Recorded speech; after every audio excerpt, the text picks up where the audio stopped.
Oh, umalis lang ako Kuya Arnold. Pagbalik ko, sira na yan. Ba? Anong ginawa mo na? Oh, may bago na naman po kaming gagawin ni Kuya Arnold dito.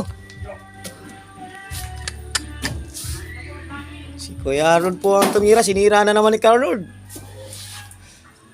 Susukatan lang po natin ito at siya na rin po pagagawin natin ito. Sinira po niyang bubong. Dahil po talagang palitan na oh. Mga sira-sira ng mga year niya. Yero lang po ang papalitan dito.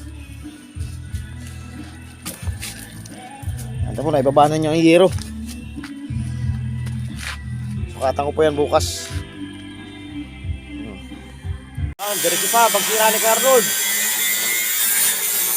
Sinisira, tapos binilinis po. Ayan. Ay, dito si Kuya Arnold. Hawa, Kuya Arnold, nagpipintura ka na pala niya na. Tapos ko sukatan na, tapos mo na agad. Natapos na boss ito. Oh. Wala nang 1 linggo boss, babiyahin na tayo. Ay, ayos yan. Layas ka ng layas boss ay. Puro negosyo boss ang inaasikaso mo. Hindi naman. Hindi po ako yung binabantayan dito ay. Nandiyan lang ako sa tabi-tabi.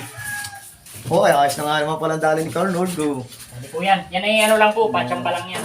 Tamo naman po ang kinalabasan. Ikaw ay magsisira lamang. Ganyan lamang po mga kajip. Pag po mga sira ng ating mga sasakyan ay Pwede po tayo magparapit dito. pwede naman po nating i-maintenance. Team lang po kayo sa amin ni boss.